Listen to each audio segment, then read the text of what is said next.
Boa noite para todos. Jesus nos abençoe. Com muita alegria, nós estamos de volta para realizarmos o estudo das sextas-feiras em torno do Livro dos Espíritos, que é a obra básica da doutrina espírita. Hoje, especialmente, será a nossa última reunião do ano. Hoje é dia 18, né? 18 de dezembro. Estamos nos aproximando do Natal, das comemorações de final de ano, tradicionalmente fazem parte do nosso calendário. Envolvemos contexto familiar, é um momento de reflexões. E também, como é o início do ciclo do próximo ano, para muitos também significa férias, né? Para as crianças, para as escolas, né? Para algumas repartições públicas, enfim. As pessoas tiram esse momento também para descansarem após um ano de muitos desafios. Então, nós vamos fazer a reunião hoje, e vamos interromper as atividades e vamos retomar, no nosso caso, internamente, no dia 18 de janeiro. E, no caso das sextas-feiras, no dia 22. Tá certo? A conta está certa? Então, interrompemos hoje e voltamos dia 22 para o estudo do Livro dos Espíritos. Bom, gente, nós iniciamos endereçando um abraço a todos os nossos amigos da Rede Amigo Espírita, da Rádio Brasil Espírita de Maceió, aos nossos amigos que nos acompanham do Hangout, né, do chat. Marco Aurélio, boa noite para você e para os amigos. E nós vamos, então, dar prosseguimento ao nosso trabalho. O Livro dos Espíritos, que é a obra básica da doutrina espírita, que foi editado no dia 18 de abril de 1857. Ele é dividido em 4 partes. Nós estamos trabalhando na primeira parte do livro, no capítulo 2, Elementos Gerais do Universo. Hoje, nós vamos trabalhar a questão 32 em diante. Esperamos, não é? Hoje agora é um trato firmado, né, Dora? Vamos ver se a gente cumpre. Eu não consegui cumprir nenhum até hoje, mas vamos tentar. Nós vamos tentar chegar na questão 36. Vamos lá, questão 32. Trabalhando o tópico propriedades da matéria, aonde nós estamos vendo com Kardec as diferentes propriedades, não é? A questão 32, Kardec formula assim: de acordo com essas abordagens da propriedade, das diferenças, os sabores, os odores, as cores, o som, as qualidades venenosas ou salutares dos corpos, não passariam de modificações de uma única e mesma substância primitiva? Resposta. Lembrando, né, antes, que a substância primitiva é o fluido cósmico universal. Estão lembrados? A matéria na sua condição básica, primeira. Resposta: sim, são modificações. E que só existem pela disposição dos órgãos destinados a percebê-los. Esse princípio é demonstrado pelo fato de nem todos perceberem as qualidades dos corpos do mesmo modo. Um acha uma coisa agradável ao gosto, enquanto outra a acha ruim. Uns veem o azul, o que os outros veem vermelho. O que para uns é veneno, para outros é inofensível ou salutar. Então, a diferença, não é? A mutabilidade da matéria, ela tem N funções. Aqui o trato é como nós percebemos essas alterações. Então, ele usa o exemplo, né? Kardec traz o exemplo do cheiro, por exemplo. Para uns, um cheiro é agradável. Tem pessoas que adoram perfume, tem outras pessoas que têm alergia ao perfume, não gostam de perfume. Não tem isso? Então, ou seja, a forma com que nós identificamos, que a gente como é que eu digo, percebe mesmo, varia de acordo com as nossas necessidades e a nossa forma de conseguir identificar mesmo. Vai muito da própria instrumentalidade. Agora, o que define essa alteração, não é o que a gente está estudando aqui, que é a capacidade mental. Não é? A capacidade mental de manipular a matéria primitiva para que ela ofereça tantas variações para todos nós. Na questão 33, Dora, Kardec pergunta assim: a mesma matéria elementar é suscetível de passar por todas as modificações e de adquirir todas as propriedades? Resposta: sim. E é isso que se deve entender quando dizemos que tudo está em tudo. Aí o Kardec explica: o oxigênio, o hidrogênio, o azoto, o carbono e todos os corpos que consideramos simples não passam de modificações de uma substância primitiva. Na impossibilidade em que ainda nos achamos de remontar, a não ser pelo pensamento, a esta matéria primitiva, esses corpos são para nós verdadeiros elementos e podemos, sem maiores consequências, considerá-los como tais até a nova ordem. Então é isso aí. Não é? Então, ele define para nós o seguinte, que para a gente chegar nessa matéria primitiva, o homem ainda não tem elementos até para classificá-los. Né? Porque a nossa tabela periódica, a tabela conhecida por nós, ela tem o seu limite. Né? Do hidrogênio até o urano, a gente vai... nós já conseguimos classificá-los, mas existe matéria para além do urano e para aquém do hidrogênio. Deu aí? Pegaram lá? Agora, todos esses elementos são modificação desta matéria primitiva. Ficou claro aí? Aí, vem a seguinte pergunta agora. Vocês estão vendo que eu estou dando uma acelerada? Porque a ideia é passar mesmo rápido, porque senão a gente vai ficar muito tempo discutindo essas questões mais científicas, que também fogem um pouquinho dos nossos objetivos aqui. Esta teoria não parece dar razão aos que só admitem na matéria duas propriedades essenciais: a força e o movimento. E que pensam que todas as outras propriedades não passam de efeitos secundários, variando segundo a intensidade da força e a direção do movimento. Os espíritos respondem: essa opinião é exata. Falta somente acrescentar. E segundo a disposição das moléculas, como vês, por exemplo, num corpo opaco que pode tornar-se transparente e vice-versa. Então, força e movimento é a base para fazer as modificações de todas as condições de matéria, de todas as propriedades que elas se apresentam. Deu aí? Agora, essa condição, essa colocação que eles definem que falta acrescentar, que dependendo da disposição da matéria, nós podemos registrá-la ou não.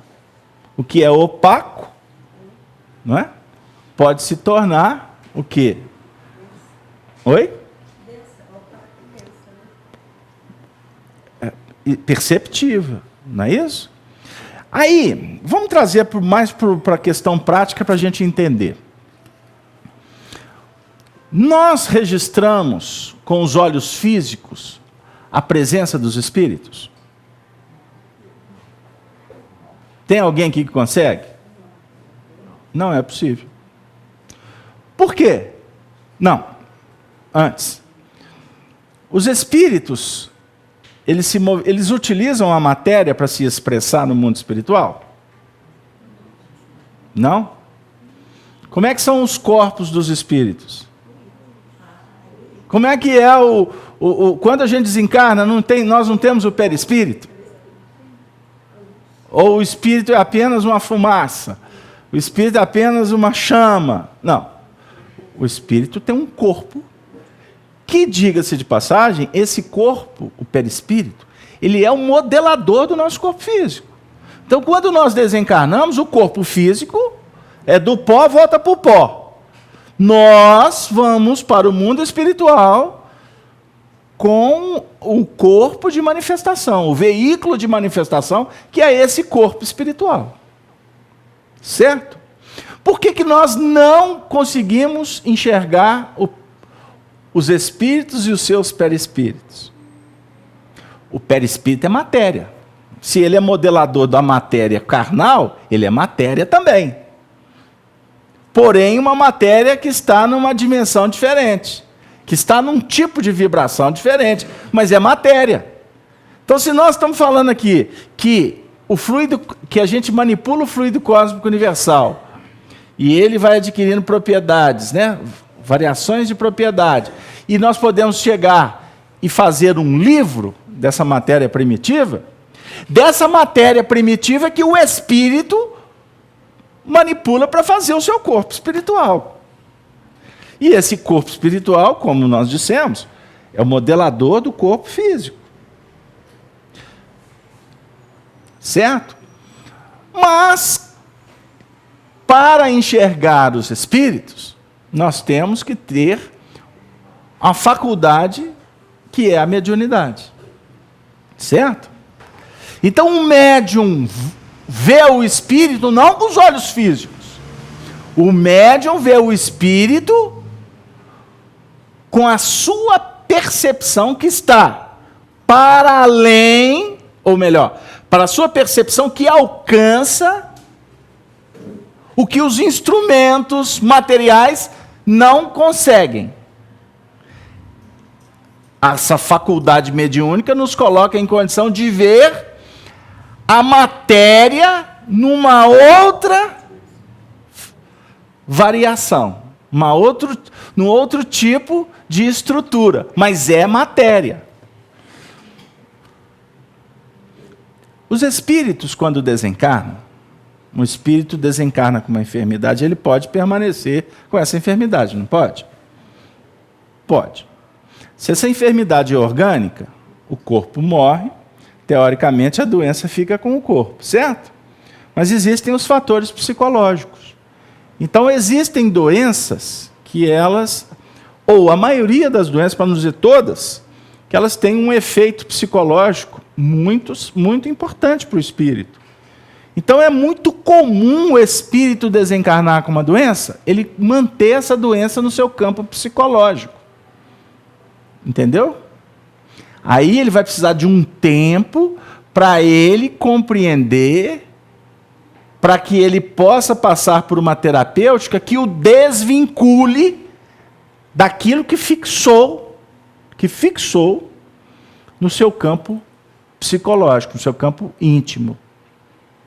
Até que ele vai chegar e falar assim, puxa vida, mas que bobagem a minha, hein? Eu já não estava mais doente, mas eu achava que eu estava doente. Eu de vez em quando brinco aqui, tem gente que é tão apegada ao corpo físico que vai chegar no mundo espiritual procurando ainda, por exemplo, os óculos, não é, Dora? A Dora me pediu para fazer uma consulta aqui, né, na Bíblia, eu falei assim, Dora, mas é impossível, Dora, sem esse mecanismo que a misericórdia coloca em minhas mãos e na minha face, eu não vou dar conta. Agora, quando eu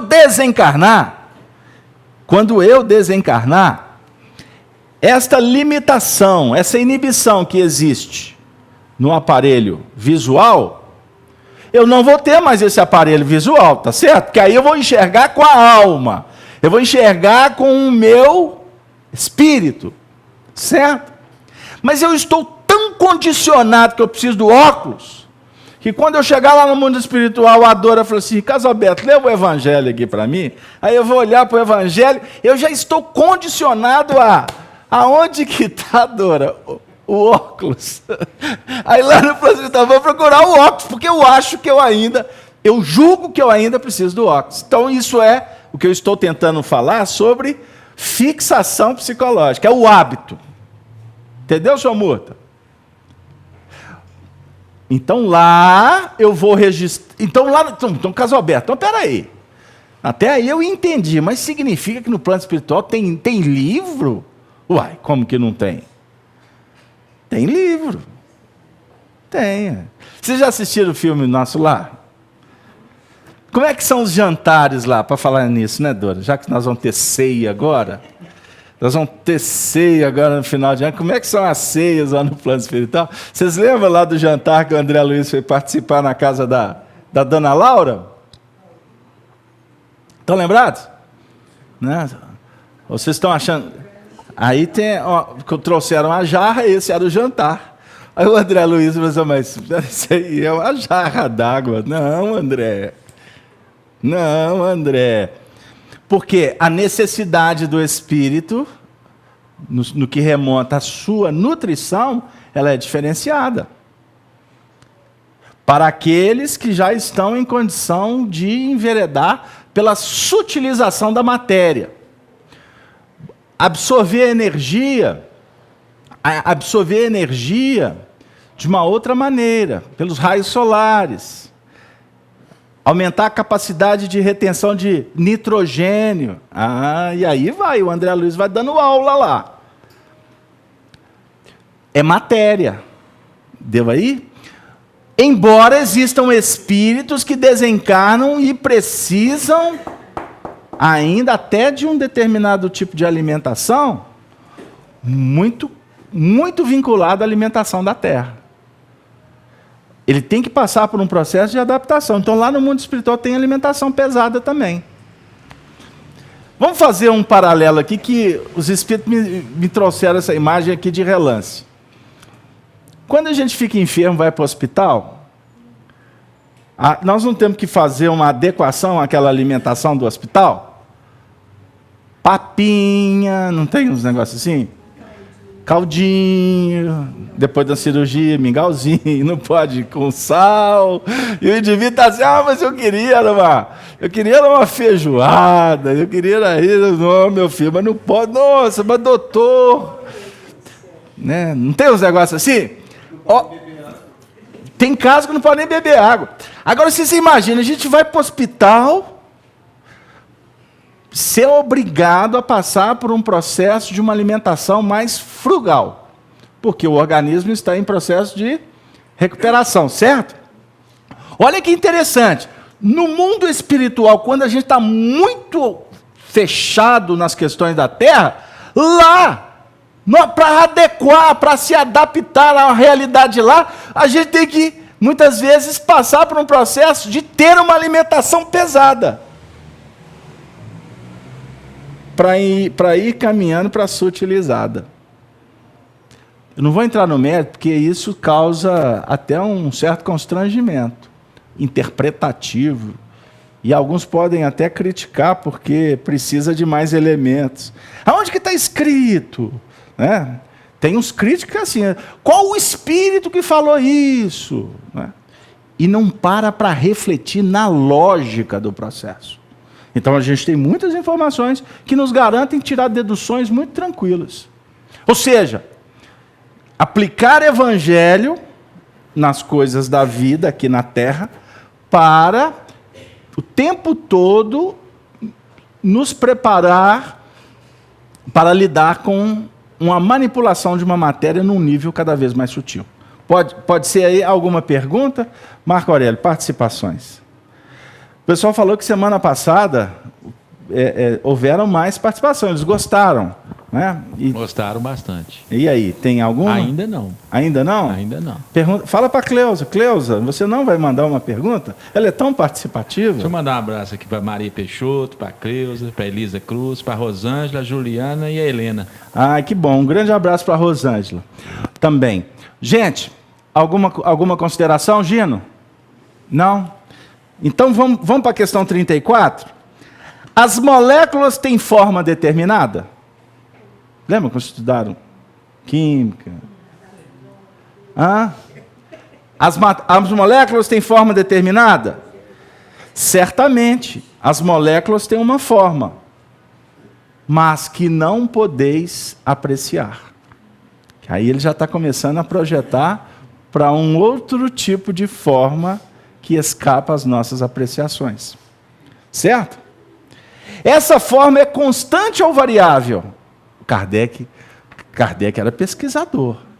Então, já que tem, a gente não pode perceber, essas formas são constantes ou variam? Está vendo?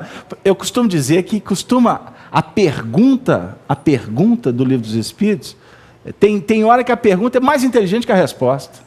Tem hora que a resposta é extraordinária diante de uma pergunta que é mais simples. Você vê a didática do Livro dos Espíritos. Essa forma é constante ou variável? Constante. Para as moléculas elementares primitivas, mas variável para as moléculas secundárias, que não são mais do que aglomerações das primeiras. Márcia está fazendo um comentário aqui que eu gostaria de ouvir. Nós estamos discutindo aqui. Pode falar. Falando que, eu estou lembrando aqui da molécula do oxigênio, né? Sim. O oxigênio, aí junto com o hidrogênio, aí forma água. Então, mentalmente, eu estava associando uma com a outra. Certo. Eu estava comentando com a Denise aqui. Certo. Lembrando científico. Certo. Beleza. Então, rememorando a disposição das moléculas. Sim.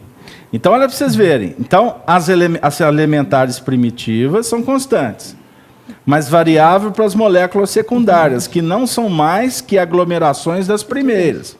Vão juntando, aglomeração. Vão modificando, dando outras matérias. Por quê? O que chamais molécula ainda está longe da molécula elementar. Olha que interessante. Quanto mais a gente for mergulhando, indo na matéria, na sua divisibilidade, e observe que esse livro é de 1857. Quantos avanços, hein, Gino? Em 150 anos. Aonde a quântica já chegou, não é? Nos elementos mais, vamos dizer assim, mais sutilizados mesmo, né?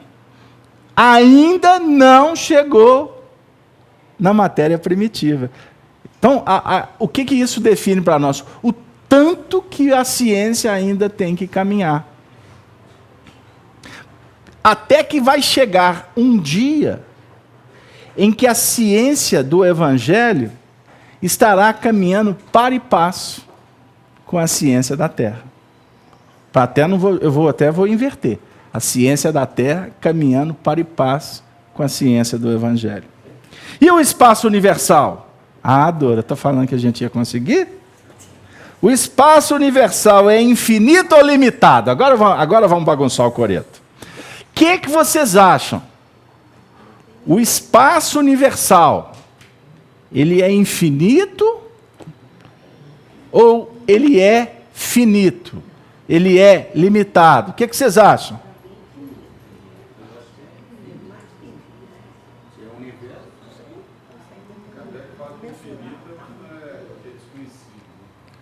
Repete o que o Gino falou que eu não ouvi. Kardec falou que infinito Repete. é desconhecido. Kardec falou que o infinito é que é desconhecido. É o que o Gino falou. Através do Kardec. Ué. O infinito é o desconhecido. Mas aí a gente começa a esbarrar nas próprias limitações nossas, até para julgar. Filosoficamente é muito bonito. Mas aí você pode dizer assim, então um dia nós vamos atingir a condição de até mensurar o universo, porque ele vai ser conhecido, não é? Podemos pensar isso? Só que mensurar a partir do conhecimento é algo que a gente perde até o parâmetro para discutir. É como você começa a voar e não sabe para onde, e costuma perder até o referencial de onde você partiu. Olha a resposta. O espaço universal é infinito ou limitado? Resposta: infinito. Supõe limites para ele? O que haveria além? Isto te conduz à razão, bem o sei. No entanto, a razão te diz que não pode ser de outro modo. O mesmo se dá com o infinito em todas as coisas. Não é na vossa pequena esfera que podeis compreendê-lo. Não é na vossa pequena esfera que podeis compreendê-lo. Gente, vamos refletir com calma. Quando nós mergulhamos na nossa realidade, aqui na Terra, e o mergulhar é no sentido de ampliar, de ter uma mente mais abrangente, no seu sentido de transcender as coisas que são muito terra a terra. Qual que é o nosso foco de vida? A gente reflete, trabalha. Reflete, trabalha. Reflete, trabalha, convive. Convive, trabalha, reflete. Então você tem uma rotina que foi instaurada nesse processo evolutivo num espaço de tempo que foi definido para você trabalhar. Qual que é o seu espaço? O espaço concedido para você trabalhar. Hoje, você tem o endereço da sua residência, você tem o endereço do seu lado, do seu trabalho profissional, você tem o endereço dos lugares que você visita, dos lugares que você passeia, você tem o endereço da FEAC, né, a casa que a gente vem estudar. De vez em quando a gente transcende um pouquinho esse endereço, não é verdade? Né? Isso eu estou falando dentro de uma visão didática. A nossa realidade é uma realidade muito pequenininha. Uma realidade muito pequenininha. E nós não podemos dizer que nós temos domínio sobre essa realidade. Nesse espaço, nós não temos autoridade.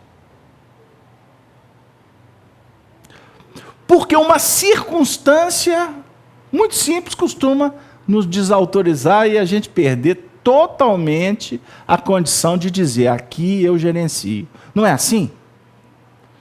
E nesse espaço pequeno que nós temos para trabalhar, nós vamos conviver com pessoas que ocupam, em tese, o mesmo espaço. Vamos lá para dentro de casa? Você falou que na sua casa tem muitas pessoas, não foi, Dora, que você me contou? Então lá, ocupam, na casa da Dora, na minha casa, na casa de vocês, várias pessoas ocupam o mesmo espaço.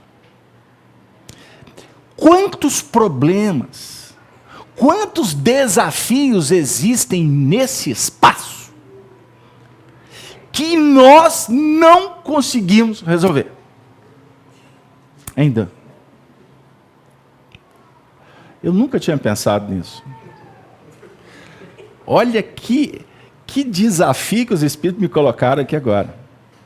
Mas na realidade, estão vendo o que é estudar a doutrina espírita? Estudar a evolução é assim. Os Espíritos vão trazendo, eles vão construindo um painel para a gente. E esse painel, cada um vai se ajustando. Aí, de repente, passa um pouquinho, a gente pega o gancho e começa a compreender o que eles querem propor para a gente. Isso é estudar a doutrina espírita de uma forma espontânea. Aqui não tem um estudo fechado. Por isso é que a gente costuma dizer que a gente tenta cumprir um programa, mas se não cumprirmos, não tem problema. Nós temos várias encarnações para resolver isso aqui. Eu não tenho pressa. Entenderam? E isso, inclusive, vai mostrando um pouco do que eu estou tentando refletir do pensamento dos Espíritos. Lá na sua casa, você levanta de manhã. Você foi dormir na noite anterior assim. Amanhã eu vou viajar, né, Fabrício? Ele viaja todo dia. Ele está assim, amanhã eu tenho que viajar, eu vou sair tantas horas, eu tenho que percorrer tantos quilômetros, aí eu tenho que chegar mais ou menos tal hora, aí de lá eu vou para... Beleza. Ele faz o planejamento dentro do espaço que ele foi convidado a operar. Então ele é viajante, então um espaço até fica mais abrangente, né? Ele tem que percorrer muitos quilômetros. E tudo isso é simbólico, tá? Porque, na realidade, o espaço que ele está operando é o espaço dentro dele. Estou confundindo? Não, se você vai para Paris, ou agora, em janeiro, né? Agora em janeiro, nós vamos para Guaraparis, né? Tem uns que vão para Paris, outros vamos para Guaraparis, né? De vez em quando você viaja, você vai ali, você vai acolá. Nós podemos ir para Cabo Frio também, viu, gente? Porque mineiro invade mesmo. Podemos ir para Aparecida do Norte, né? Aparecida do Sul. Vocês podem ir para onde vocês quiserem. Mas a operação é dentro de vocês. Mas vamos voltar para o espaço da família. Aí, de manhã, você faz um planejamento. Na hora que você está na hora de cumprir, costuma o menino chegar para si... Começou a chorar, está com dor de cabeça, né? O telefone tocou. Costuma um telefonema te tirar completamente da sua responsabilidade.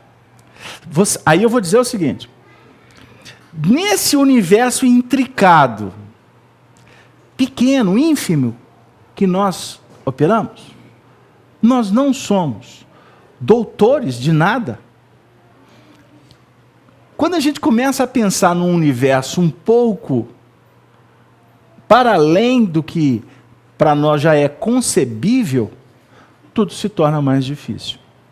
E a gente vai verificando a beleza que é a vida. E até eu não posso perder o gancho, um amigo aqui está me alertando. Porque eu disse, você faz a rotina. Aí um telefone é o suficiente para te tirar completamente da rotina, não pode? Ou melhor, do planejamento. Um telefonema. Você sabe que hora que você evolui? É na hora que você está na rotina ou na hora que o telefone bate para te tirar da rotina? É na hora que surge o imprevisto. Porque a rotina, Ângelo, ela é fixadora. Quer ver como é que é simples a gente entender isso? Tem alguém aqui que sabe bater prego? Bater prego assim, fazer serviço de carpintaria? Acho que não. No início tu vai acertar muito o dedo. Tu vai acertar o dedo. Mas chega num ponto que você vai adquirir habilidade. Você vai... Como que você foi convidado para evoluir? Quando alguém te entregou um prego, a madeira e o martelo. Se vira. Opa, nossa, eu não sei fazer isso não. Mas você está sendo obrigado. Ou seja, esse movimento circunstancial está te tirando da zona da acomodação. Certo? Então, esse é o fator da revelação. Esse é o fator apocalíptico. Porque apocalipse significa revelar, tirar o véu. Esse é o fator que representa os espíritos nos convidando. Sai daí, vem cá. É fator de evolução. Agora, quando você vai pegar, não tem outra alternativa, você vai ter que se virar, aí você vai colocar em prática o que por enquanto ainda é uma proposta filosófica. Certo? E aí, quando você começar a fazer, que obviamente nós vamos descobrir que nós não temos habilidade, porque você nunca usou aquela ferramenta, então você vai socar o dedo mesmo, é natural. Mas a partir do momento que você vai dando uma, você vai dando a segunda, a terceira, etc., você vai desenvolvendo a habilidade. E depois que você desenvolve a habilidade, a vida pode te convidar para um plano rotineiro. Aí você vai ter que fazer, repetir. Isso se torna espontâneo. A rotina leva à espontaneidade. A automatização. Você faz sem pensar.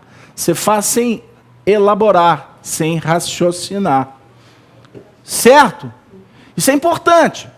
Então, vamos pensar assim, que existem, eu vou usar um termo da quântica, que existem universos paralelos, está correto, Gino?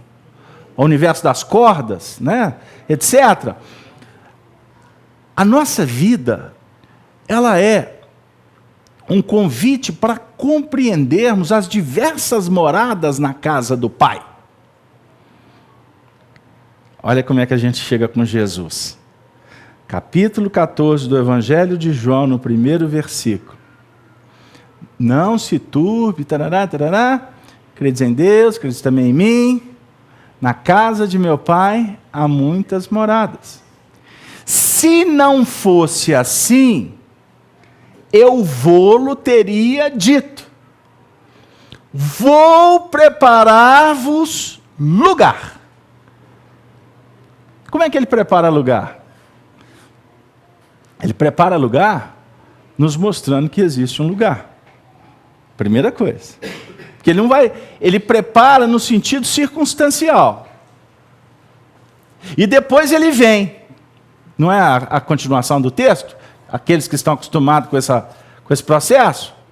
A gente acha que a gente lê esse material de João e fica só na história, né? Ah, então Jesus estava conversando com os discípulos, Jesus estava falando, inclusive, que ele tinha que ir embora, porque aí o Consolador viria, que é o Espiritismo. Nós, espíritas, ficamos repetindo isso de cor e salteado.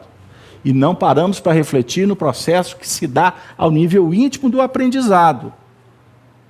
Você veio aqui porque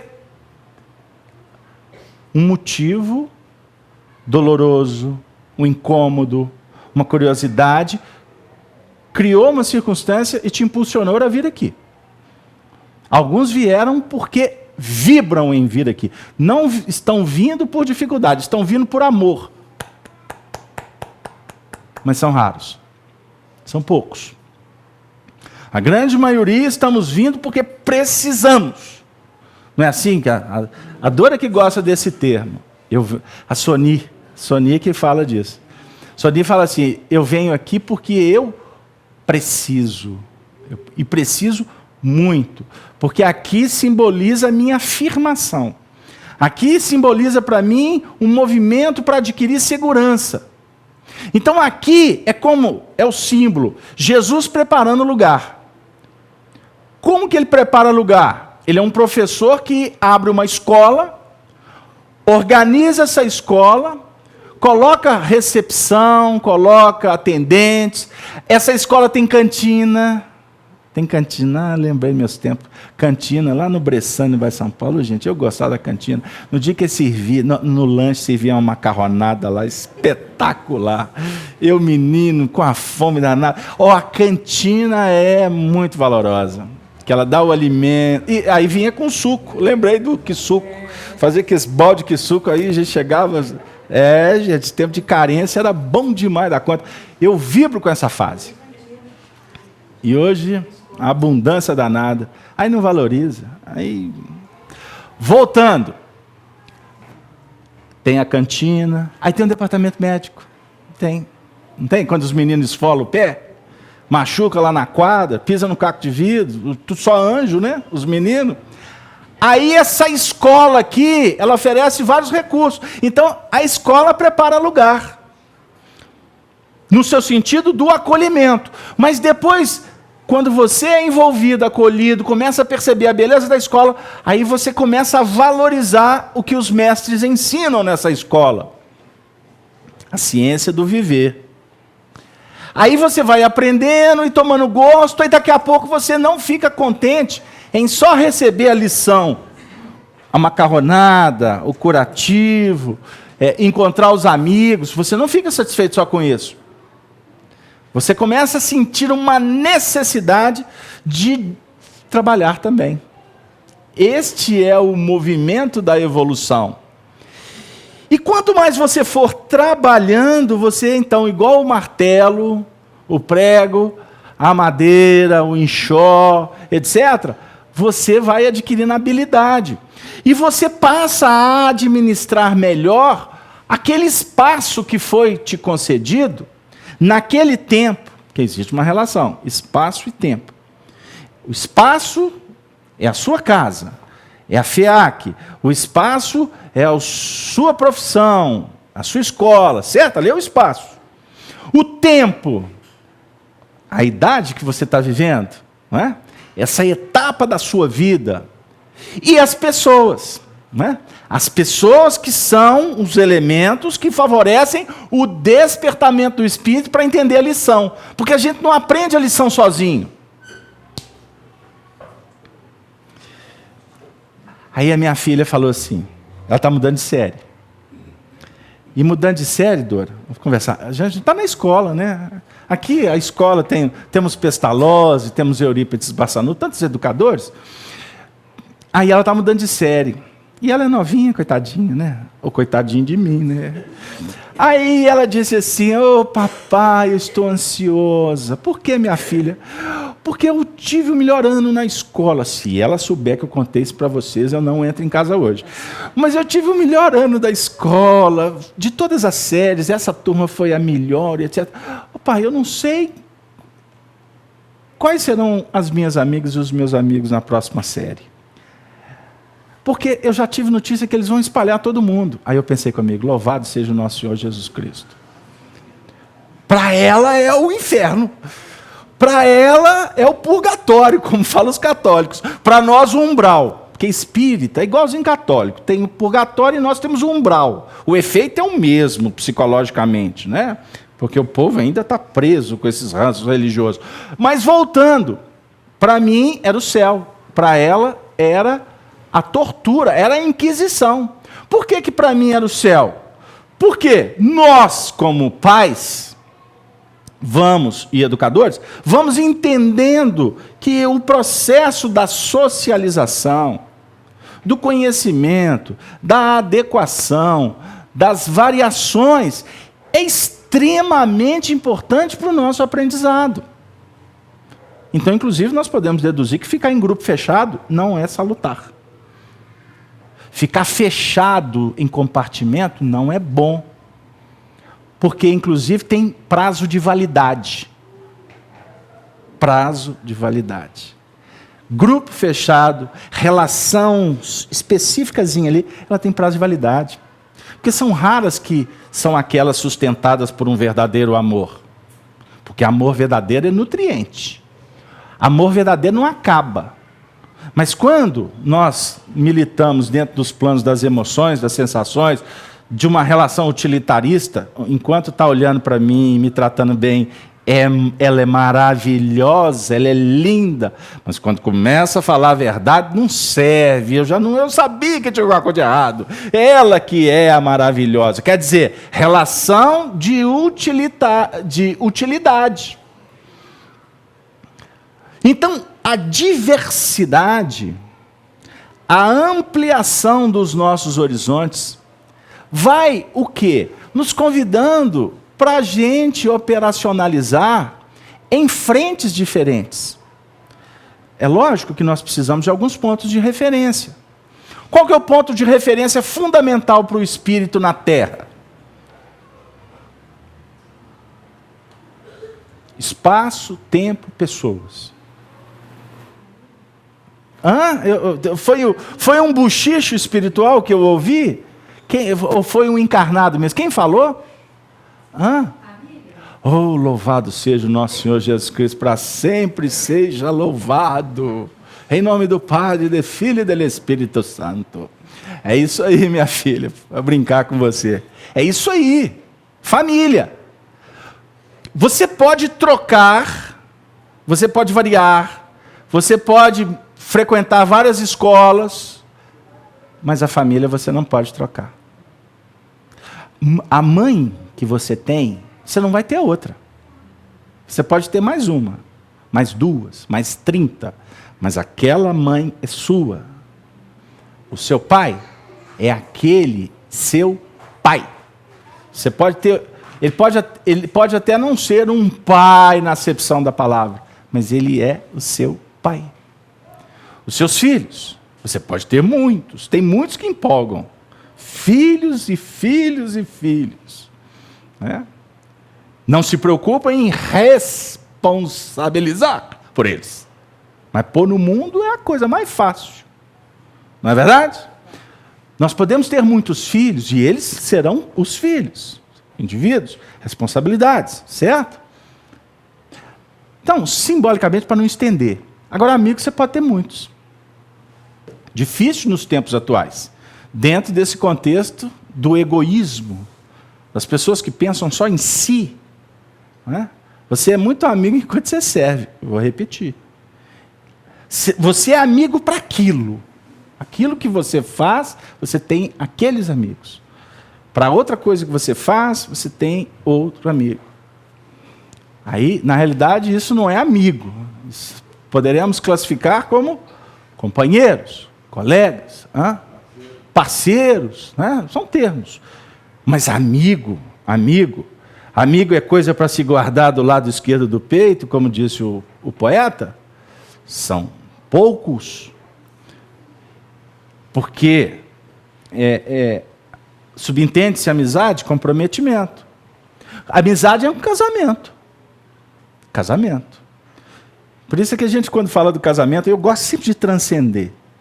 Eu não falo de um casamento só de marido e mulher. Nós casamos com a vida. Você assume responsabilidade em cada relacionamento que você tem. Obviamente que o seu relacionamento com a sua esposa, com o seu companheiro, são relacionamentos de maior amplitude, de maior peso. Com o seu filho, com a sua mãe, com os seus pais. Mas você estabelece outros compromissos, inclusive com você mesmo. Inclusive com você mesmo. A FEAC é um casamento que nós temos, não é, Dora? Casamento firme, não é? Aí, graças a Deus. Casamento firme. Então, não fraqueja não. Vigilância, vigilância. Né? Para a gente não adulterar, não pular cerca, não esquecer. Deu aí? Ou seja, trabalhar num nível de compreensão e de responsabilidade com aquela tarefa que você recebeu. Espaço, tempo, dinâmica, pessoas. Que envolve uma ambiência espiritual. Você está com frio? Você está em transe, minha filha. Você está em conexão com um espírito que acabou de chegar do Polo Norte. Vem aqui para frente, aqui está mais quentinho. É por causa do ventilador. Mas é porque é assim mesmo, tem médium que sintoniza com espíritos que chegaram assim, mais calientes, né? Outros mais, né? É natural, porque é impossível sentir frio com esse calor de Belo Horizonte, coitado. Estou brincando com você. Voltando, então as nossas responsabilidades é o chamamento para que nós nos tornemos autorizados, ou adquirir autoridade naquele mundo que você foi convidado a operar. Ficou claro aí, gente? Carlos Alberto, o que isso tem a ver com a pergunta? Sobre o infinito. Como que eu posso adequar isso aqui? Marco Aurélio, pega o microfone. Você está pensando que você vai só assistir? Vou interagir. Oi? Vou interagir. Vamos interagir. O que isso pode ter a ver com essa questão do infinito, do finito, a partir, inclusive, da lembrança do Gino, que o Kardec define que o infinito é o desconhecido? A palavra é sua. Beto, eu acho que a gente diz que nós somos o Cristo do nosso organismo. Então, né, nós somos o Cristo do nosso corpo. Então, nessa questão desses vários endereços, igual você colocou aqui a alusão que você fez, né, o endereço do trabalho, da casa, esse é o universo em que eu trabalho, em que eu transito. Então, esse é o universo conhecido. E, a partir do momento que eu sou convidado a sair fora desse universo, é o momento que eu estou sendo convidado a progredir, né? E também, aí eu posso imaginar que, na questão da matéria, que foi a pergunta anterior também que o Kardec colocou, o universo, ele está também, como ele está em expansão, ele também está em evolução. Então, eu acredito que é isso, né? Não só o espírito está em evolução, mas, automaticamente, a matéria e o universo estão também em expansão e evolução. Eu acho que é isso. Vamos refletir com uma imagem. O infinito é o absoluto. O finito, o nosso universo é o relativo. Caiu aí, pega para mim. Tá, depois pega. O nosso universo, ele é relativo à nossa posição espiritual. O universo que você opera é o universo que a sua mente dá conta. Porque a nossa mente é um campo que nos autoriza a trabalhar. A nossa mente, ela tem como base a nossa razão e o nosso sentimento. Todos nós temos limites. Você não pode dar um salto que você não tem condição de se manter com equilíbrio acima das possibilidades desse salto. Deu aí? Então, nós somos convidados a conhecer o universo de fora, ou esse universo absoluto, que eu vou trazer Deus para criar uma soberania inquestionável. Então, que é o absoluto, né? Nós trabalhamos aqui na rotina, lembra que eu falei? Razão, sentimento. Vez por outra, esse universo aqui me convida. Esse universo aqui diz assim para mim: vinde a mim. Lembram? Capítulo 11 do Evangelho de Mateus, versículo 28. Vinde a mim, todos vós que estáis cansados, sobrecarregados, que eu vos aliviarei. Enquanto esse universo aqui representar para você felicidade, você está tranquilo dentro dele. A partir do momento em que você estabelece todas as suas possibilidades de conquista dentro desse universo, naturalmente você vai se enfadar desse tipo de vida. Vamos falar de vida, que aí dá para dar uma ideia mais interessante. A partir do momento que você começa a repetir demais, e isso vai te trazendo cansaço, você começa, naturalmente, a abrir a perspectiva de observar o que existe além da fronteira. Certinho? E isso pode acontecer de uma forma natural. Eu quero mudar. Eu quero conhecer mais coisas. Como isso pode acontecer debaixo do impacto da dor. A dor. O cansaço é um movimento de dor. Você vem aqui para se alimentar, você precisa de uma determinada quantidade, aí você vai absorver 3 vezes mais essa quantidade. O que vai acontecer? Vai haver um desgaste energético acima do normal para você resolver a questão da digestão daquela alimentação.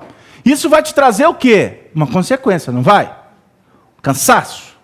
Isso vai te trazer um enfado. Aí, naturalmente, aquela sensação de desconforto está dizendo assim: você não deveria ter se alimentado acima das suas necessidades. Certo? Eu poderia dizer que isso é um tipo de dor. É uma dor. Da próxima vez que você vier cometer a mesma atitude, aquele avisozinho que bateu na sua porta ontem, ele vai voltar te alertando. Mas você não quis ouvir. Aí você vai de novo. Novamente você vai viver uma experiência difícil. Aí na hora que você estiver lá, arruma, por favor, uma medicação. Por favor, estou sofrendo, etc. Aí virá uma voz que chegará de não sei onde, que vai falar assim: vinde a mim. Você está cansado, sobrecarregado, pega aí para mim, que eu vos aliviarei. Aí você vai falar assim, engraçado, tem uma solução aqui que eu não sei de onde, que eu vou atrás dessa solução para minimizar a minha dor de cabeça, a minha dificuldade, o meu problema estomacal. Aí você sai desse mundinho seu aqui e vem aqui e vai observar que existe um outro tipo de vida do outro lado. Quando você observar que existe uma outra realidade, você naturalmente vai ter que voltar, porque aqui que é a sua base de sustentação.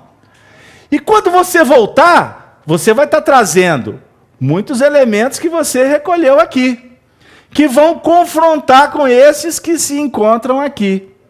Isso aqui, dentro desse processo de interseção, do que está por vir e do que é, do que era, do que é a sua realidade, é que vai começando a gestar um novo homem.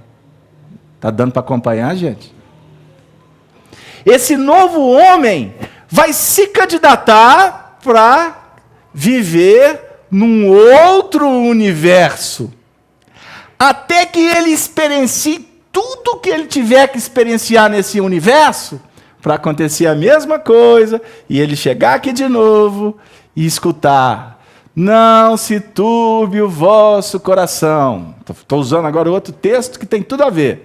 Credes em Deus, credes também em mim. Na casa do meu pai há muitas moradas. Se não fosse assim, eu vou-lo teria dito. Ufa! Vou preparar-vos lugar.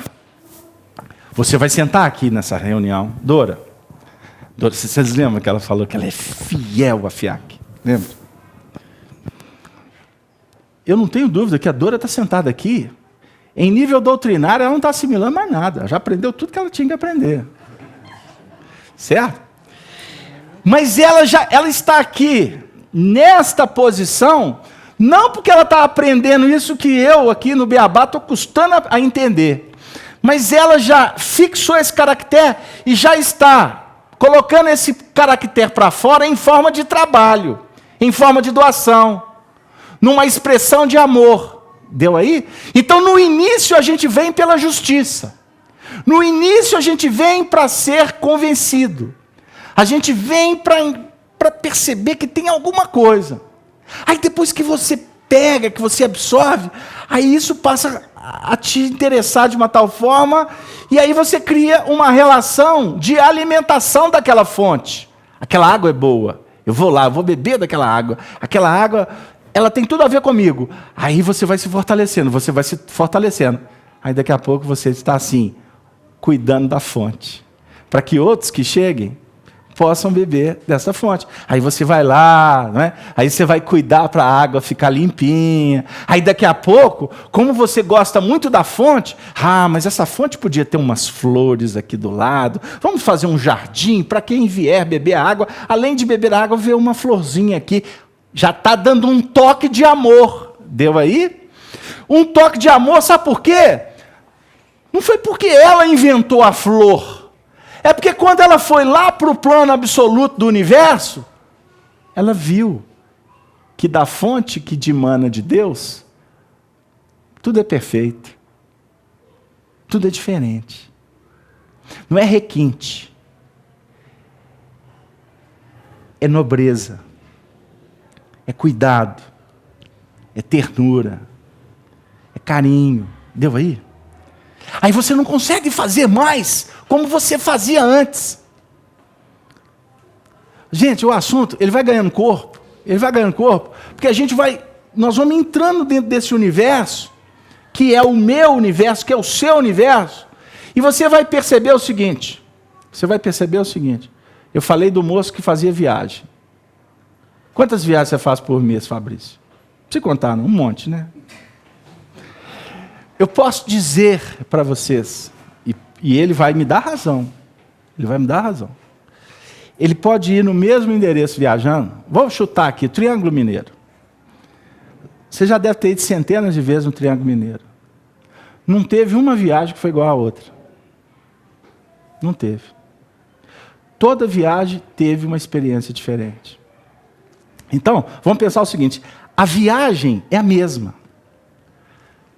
Mas a forma de você se conduzir nela é que vai dar o toque diferente.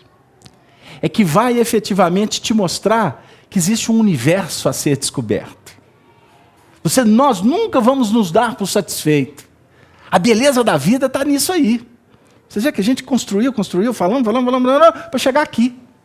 Nesse ponto, você hoje é uma pessoa muito especial diante de Deus. Ontem você também era, mas hoje você é mais. Sabe por quê? Porque hoje você percebe Deus de uma forma diferente que você percebia ontem. E amanhã vai ser melhor ainda. Porque o amanhã você vai olhar para esta situação, essas pessoas, esse tempo que está aqui agora, e você vai falar assim, puxa vida, valeu, mas eu era muito infantil. Olha quantas coisas que eu já aprendi nessa história. Mas é porque você está olhando para o que ficou. Porque logo, logo, quando você, após apreciar o que ficou, você olhar para frente, você vai verificar que existe um infinito para ser descoberto e que você é muito pequeno, que você não conhece nada. Agora um detalhe, aqueles que estão lá atrás, que conviveram com você, que possivelmente possam estar ainda vibrando naquelas faixas que você já se libertou delas, eles estão olhando para você e falando assim, puxa vida, observe como que fulano está diferente. Costumam dizer assim, mas melhorou tanto, não é? Olha, hoje já resplandece luz, ajuda as pessoas. Olha, antes ele nem ligava para isso não. Olha lá como é que ele está. Por quê? Esses que estão aqui na retaguarda estão vendo a sua luz. Estão vendo os feitos. Porque ainda não se dignaram, ainda não se despertaram para fazer. Então quem não faz, fica admirando. Quem não faz, só fica aplaudindo. E alguns, como nós gostamos, como agimos com interesses, aí eu vou ficar perto dele, porque eu vou ser amigo dele. Porque, né, quem não quer ser amigo do chefe? Quem não quer ser amigo do famoso? Aí eu estarei movimentando nos princípios do interesse mesquinho, que a gente pode classificar como bajulação, inclusive. Não é? Ficar puxando a sardinha para o lado daquele. E, na realidade, ou então idolatrando.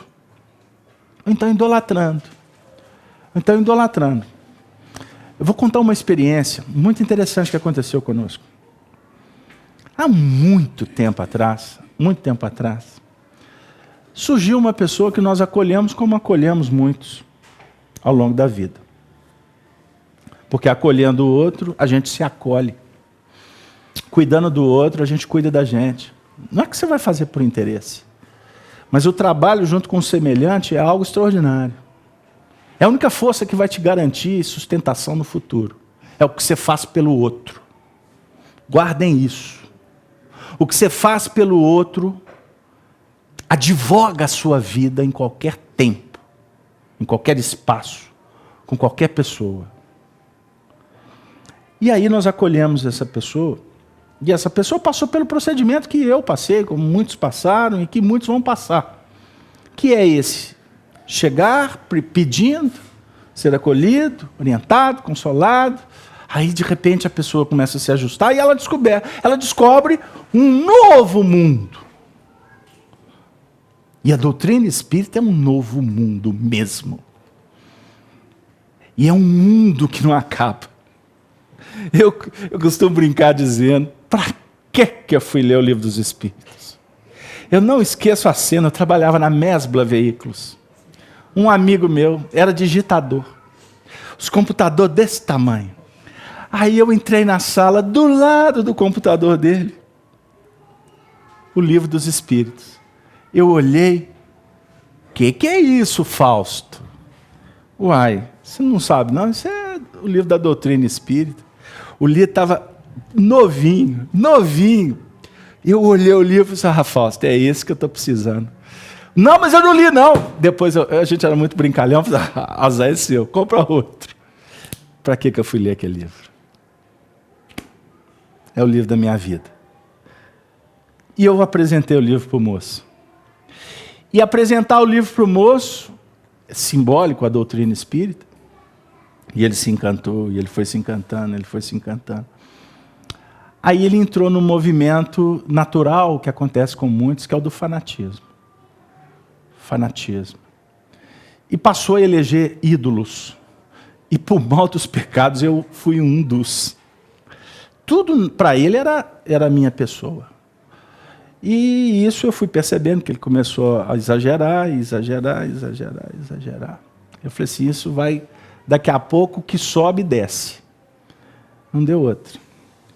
Ele, médium muito ostensivo, começou a se ver, depois que a casa é saneada, anotem isso, depois que a casa é saneada, até os espíritos que assediam são tratados, alguns se afastam, um indivíduo vira outro. Mas como define o Evangelho, quando estes são afastados, os espíritos perambulam para retornar depois, porque conhecem a casa. E quando voltam com uma carga muito pior. Então, se era um espírito, volta 7. Porque eles não querem perder o território. Então, costuma o indivíduo ter melhora, para depois o assédio vir com muito mais volúpia. E assim aconteceu. Eu virei o inimigo mortal do indivíduo. Porque um dia eu disse para ele, não.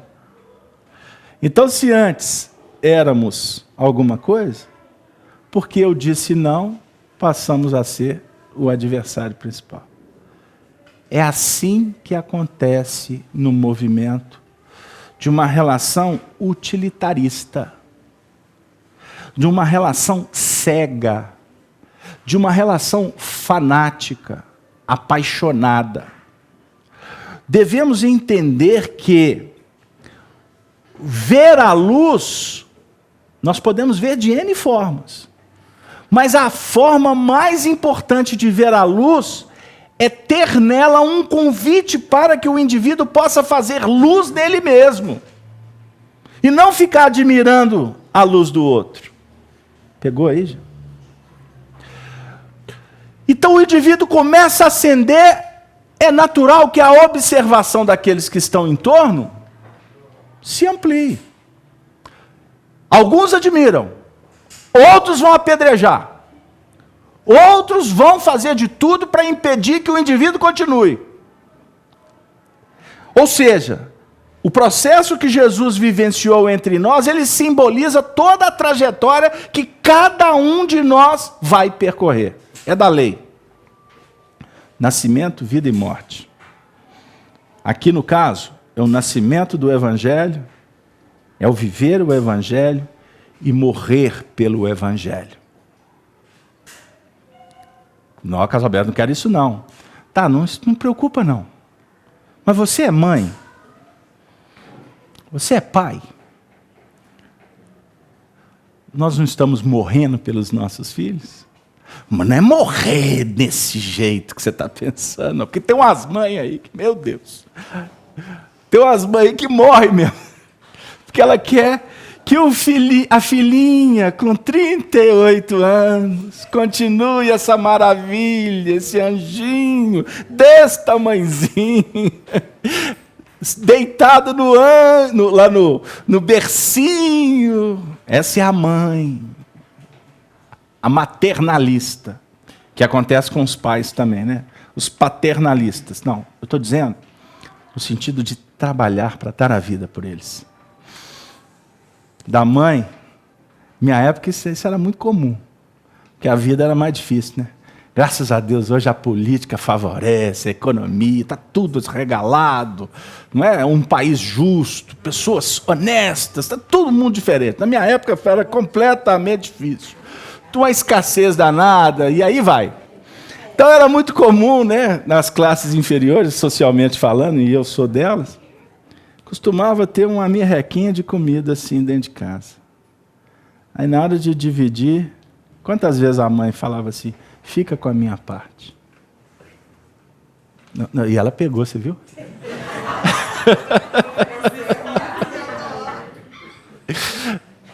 Brinquei com a Denise. Mineiro não perde trem. Ele não perde a oportunidade. Pois é, eu ia ganhar o livro dos Espíritos. Deu aí? Você é mãe? A gente não esquece? O menino está pedindo. Não esquece de você. Você faz. Isso é amor. Pegaram? Chegar lá onde que nós estamos falando? Então, o Evangelho não é uma proposta religiosa. Ele é uma proposta que a doutrina espírita nos apresenta numa dinâmica primeiro filosófica. Ou seja, você precisa entender. Você tem que estudar. Você tem que verificar como a mãe verifica a missão dela. A mãe, ela não sabe ser mãe apenas por instintividade. Por quê? O ato em si de procriar, ele define instintos extraordinários da manutenção, da preservação, da proteção, etc, etc. Tudo bem. Agora, à medida em que a mulher, vamos falar da mulher, à medida em que o espírito feminino vai se desenvolvendo, essa questão de jurisdição instintiva passa a ser uma jurisdição ao nível do amor. Faz na espontaneidade. Faz numa dinâmica de mortificação, se necessário for. Nós estamos aproximando o Natal, a comunidade cristã, todos nós ficamos emocionados lá no dia 24. Aí olha para o presépio, aí vai assistir filme de Jesus. Essa época é uma época que o Cristo envia os emissários e envolve a Terra mesmo com uma dinâmica energética diferente. Eu não estou sendo místico, não. Mas psicologicamente, espiritualmente, emocionalmente, o ambiente muda. Lógico. Por isso é que é necessário, uma vez por ano. Jesus fala assim, olha, eles estão em meu nome, mas tudo bem. Porque ele está preocupado se é o nome dele, não. Na realidade, é o mecanismo, tá? Porque ele não é vaidoso. Ele não pensa nele. Mas ele sabe o que ele representa, porque ele veio aqui para isso. Então essa época agora é um período de fertilização. Para que depois comece o janeiro, a gente comece o primeiro dia da semana, o segundo dia da semana, o terceiro dia da semana, e aí vai o ano todo. Para chegar lá no final do ano e a gente ir para o sábado. Aqui no Brasil é domingo, mas para o judeu é o sábado. Que na realidade é só símbolos, entenderam? Ou seja, é necessária a fertilização para depois sair para o trabalho. E sair para o trabalho, você tem que entender a importância desse trabalho. E por isso é que nós temos que viver muitas vezes. Um espírito não vai conceber, ele não vai conceber a sabedoria plena numa vida só. Isso é o cúmulo do infantilismo. Com todo respeito, porque nós já lutamos, levantamos bandeira por isso em outras vidas. Não, esse negócio de reencarnação é coisa de oriental. Não tem. Nós tiramos dos textos. Mas graças a Deus, para milhões, tem que ser assim ainda. Porque se você for lá convencer o outro que está naquele sistema que lhe dá tranquilidade e dizer para ele que tem reencarnação, você pode levar ele à loucura. Você pode tirar toda a segurança dele. Mesma coisa você chegar para uma beata. Beata é aquelas pessoas que são mais radicais, não é isso? Lá na igreja, por exemplo. A pessoa tem que fazer o terço todo dia, tem que acender a vela. Se você chegar lá e apagar a vela dela, você está sendo um insano. Ela precisa da vela. Desencarna, se não acender a vela para ela lá, ela vai ficar preocupada no plano espiritual. Pegaram lá? Agora, se você está acendendo vela para você, você está misturando alho com bugalho. Ah, o casamento, eu gosto do espiritismo, mas eu ainda mexo com aquelas coisas. Não, tudo bem. O espiritismo não vai te proibir de nada. Aliás, o espiritismo vai te dizer que você é livre. Agora, você quer crescer? Você quer se tornar adulto? Ou você quer continuar achando que vir ao centro espírita, os espíritos vão lá na sua casa resolver todos os seus problemas? Os espíritos vão arrumar emprego para você. Os espíritos vão tirar seu filho daquela situação. Os espíritos vão pôr seu marido no eixo. Vai pôr sua mulher do jeito que você quer. Isso dá dinheiro para muita gente. Graças a Deus no Espiritismo isso não acontece, não. Supostamente não acontece. Em todo lugar acontece. Não? Porque onde tem ser humano tem contradição. Mas a essência da doutrina espírita está dizendo para você, olha, é um direito inalienável que você tem a sua crença. Eu falo isso em todos os lugares que eu vou. Outro dia eu falei isso no Centro Oriente, o salão tinha mais de 500 pessoas lá. Eu falei assim, você é católico? Você gosta do catolicismo? Seja um bom católico. Você é protestante? Você é adventista? Seja alguém que vai viver o que você esposou. Se você é espírita, seja um bom espírita. O que é ser bom espírita? Você lutar pela sua transformação. E isso é uma luta sua com você mesmo. Você não deve satisfação para ninguém. O que você faz é um problema seu. Agora, você sabe da importância de qualificar a sua vida, de melhorar as suas relações. Como que uma reunião dessa faz bem? Só porque é uma reunião, porque está no templo? Não. Mas aqui tem toda uma sistemática científica clara, que não tem mistério, não tem nada absurdo. Se você quiser entender, a gente indica bons livros. Mas aqui existe equipamentos espirituais. Aqui nós temos uma equipe espiritual que toma conta da casa. Ali tem porteiro, não entra qualquer um ali. Entra quem tem que entrar. Quem não tem que entrar fica do lado de fora. Em torno do centro tem um magnetismo. Você está dizendo, tem uns que passam direto. Por quê? Quantos já viraram para mim aqui na FEAC? Já falaram para o pessoal daqui? Um exemplo, que moram aqui, já passaram em frente à casa espírita aqui e nunca entendeu que não tem, que aqui é uma casa espírita, porque eles vão saber em breve. O indivíduo até abaixou na cadeira ali. Mas tudo bem, eles vão saber em breve, porque vai ter uma placa. Mas não é só a questão da placa. É porque se não é para entrar, ele vai olhar para a placa e não vai ler a placa. É porque não é para entrar. Porque só entra na hora certa. Pegaram lá? Só desperta no momento oportuno. Então os espíritos respeitam a nossa intimidade, porque eles não foram atrás da gente, não? Tem que ter merecimento. Tá num lugar assim.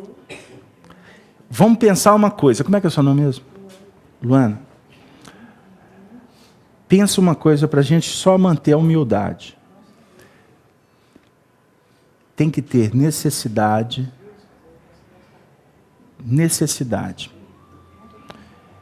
O merecimento, ele vem por consequência.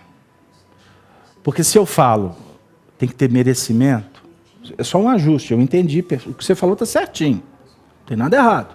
Mas eu preciso fazer um ajuste porque eu tenho que ser fiel à doutrina espírita. Preste atenção.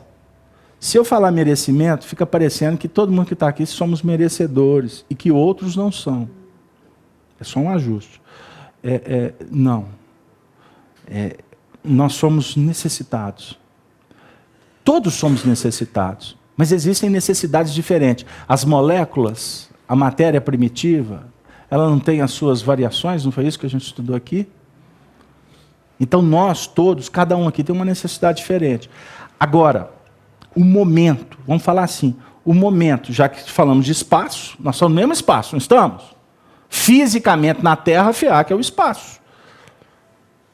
Agora o tempo é o mesmo, no calendário dos homens. São hoje 18 de dezembro de 2015. O tempo é o mesmo para nós, certinho? Mas espiritualmente não é. O tempo não é o mesmo para nós. Porque nós aqui, cada um tem uma idade. Casalberto, eu estou novinho, você está mais velhinho. Cada um de nós temos uma história espiritual diferente. Uns estão aqui debaixo de um sofrimento que não pode nem mensurar. Tem outros que já passaram por essa complicação estamos aqui por dificuldades desse tamanhozinho, que a gente dimensiona. Tem gente que até tira a própria vida, num ato irresponsável. Que isso é irresponsabilidade perante a própria divindade. Alguém pode dizer, mas isso é fraqueza. É covardia. Não é fraqueza, é covardia. Muitos aqui já fizemos isso. Nós não estamos condenando. Mas aqui nós temos que orientar. Porque existem situações que nós espíritas não podemos brincar. Uma delas é a eutanásia. A outra é o aborto. E aí vai. Tirar a vida do semelhante, tirar a própria vida. Isso não precisa de você estudar a doutrina espírita. A sua consciência vai te dizer isso. Certinho? Só que tem uns que ainda vivem uma fase de muita infantilidade e indiferença. Indiferença. Porque as idades são diferentes. As idades são diferentes. Entendeu, meu amigo? Você pega muitas vezes... Nós temos visto aí espíritos reencarnados nessa fase da humanidade, que são espíritos de uma intelectualidade, é um negócio assim absurdo. Né, Dora? Dora cuida de 400. Todo ano. Ela é professora. Intelectualidade absurda. Mas você põe ali para ir na fila de um banco, não sabe. Porque, não pôde ir, porque desde o mundo é diferente. Não é isso que eu estou falando, não. Estou falando de lucidez. Estou falando de maturidade para encarar problema da vida. Já outros não têm a intelectualidade assim, mas têm lucidez espiritual. Desde novo está dando assim, lições extraordinárias. Esse mundo que a gente está vivendo agora nessa transição planetária, esse processo desse milênio que a gente apenas começou, é um milênio que vai ser de varredura. Vai ser um milênio de limpeza. Limpeza. Aonde quem tem uma tendência a tirar do outro alguma coisa, ele vai ser colocado num lugar que ele vai ter todas as facilidades para tirar do outro alguma coisa. Se o indivíduo tem uma tendência a ser arbitrário, a ser indolente, a vida vai colocar todos nós para viver essa situação. Se nós temos dificuldade para lidar com a matéria, todos vamos ter a oportunidade de não estar diante dela. Enfim, é um processo que vai debandar muitas encarnações. Então, eu disse aqui, e Allan Kardec nos alerta, que a tribuna espírita não é um lugar para se falar de assuntos religiosos que remontam a outras religiões, ou político, que trazem a política para dentro do centro espírita. Certo? Não é o nosso papel. Nosso papel é estudar a evolução. Mas a gente passa apenas os olhos, porque o contributo doutrinário espírita nos ajuda muito nesse momento. Inclusive para manter a calma. Manter a calma. Manter a calma. Não pensem vocês que os espíritos que tutelam o nosso orbe, porque as consequências é para o orbe, permitiram que houvesse esse desastre aí com essa mineradora. Isso não aconteceu só porque os homens são irresponsáveis, não. Aconteceu porque simboliza uma derrama em todos os sentidos.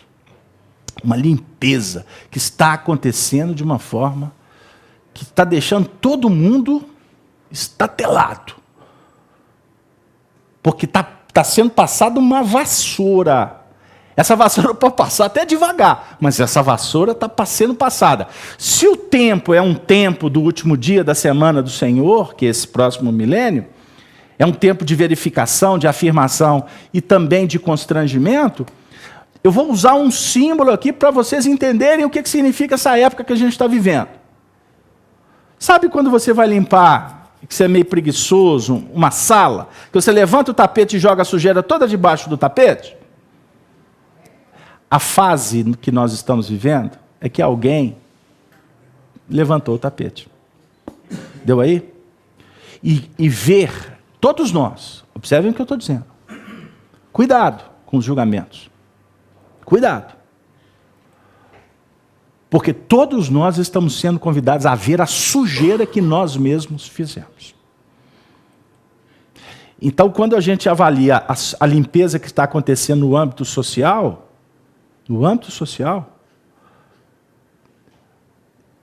tudo isso representa essa limpeza que está acontecendo dentro de nós e a grande maioria das pessoas não estão percebendo porque ainda não tem alcance de ver além do horizonte. E nem escutar o Roberto, que poeticamente disse: deve existir algum lugar bonito para se viver em paz. Porque a projeção da limpeza, do saneamento, é para que a gente entre numa era em que a justiça, o amor e a caridade não vão ser uma proposta que vocês, eu, nós, vamos precisar de ir a um centro espírita para ver, para ouvir. Vai ser concepção das pessoas. Vai ser um movimento que brota naturalmente. Como, por exemplo, a coerência, a organização. A gente vê no comportamento da sociedade, quando, por exemplo, você vai na Europa, em alguns lugares, nos Estados Unidos, onde as pessoas têm um senso de justiça muito acurado, onde existe, por exemplo, respeito às tradições.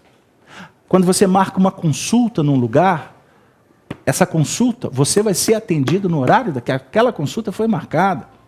Se você compra um produto e esse produto está estragado, antes mesmo que você reclame, alguém está te oferecendo um produto melhor e você pode ter pagado por uma mercadoria inferior.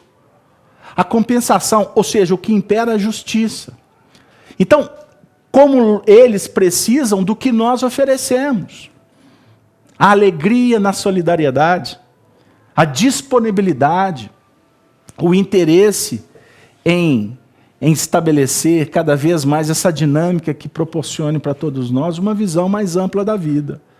Enfim, todos os departamentos do nosso planeta estão sendo gerenciados pelo Senhor. O despertamento está acontecendo em todos os segmentos da sociedade. E graças a Deus, com um apoio inestimável.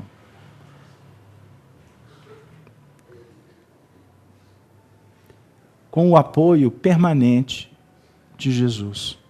Porque Ele prometeu que não nos deixaria órfãos, que Ele estaria conosco até o fim. O nosso mundo é um mundo muito pequeno. É um mundo muito relativo.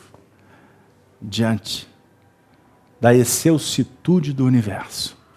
Então vamos cuidar, vamos administrar melhor o que o Senhor nos concedeu nas responsabilidades que estão muito claras nas nossas mãos.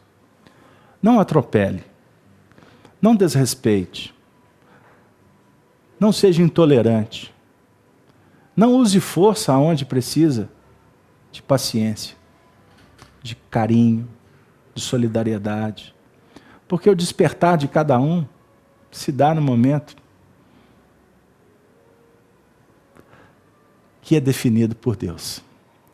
Eu gostaria de encerrar minha participação desejando a todos um Feliz Natal, que Jesus, a manjedoura, os símbolos da família de Maria e José, a presença dos pastores, a festa espiritual que representa a chegada de uma nova era no planeta, possa ter essa significação no lar de cada um de vocês.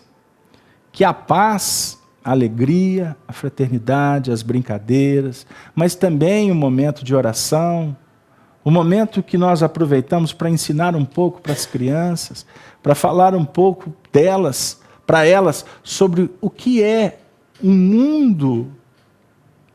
mundo apregoado pelos Espíritos, que possamos aproveitar os momentos mais singelos para operacionalizar o Evangelho nesse momento em que Deus nos convida para darmos as mãos.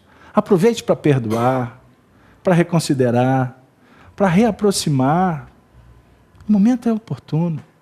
Comece 2016 com uma nova visão, predisposto a transformar os espinhos em flores, as pedras em pães, dando o seu amor como você até então não tinha ofertado. Tenham todos, então, muita paz nesse momento, que 2016 possamos estarmos juntos aqui às sextas-feiras para estudar o Livro dos Espíritos. A gente já vai abrir no outro capítulo e esperamos vocês aqui junto conosco. Levem para os seus familiares as vibrações de toda a equipe da FIAC, de todos os trabalhadores, essas vibrações de amigos. Porque se uma coisa nós podemos prometer na FIAC, é amizade. Isso vocês podem contar sempre. Porque é assim que Jesus se apresenta para todos nós.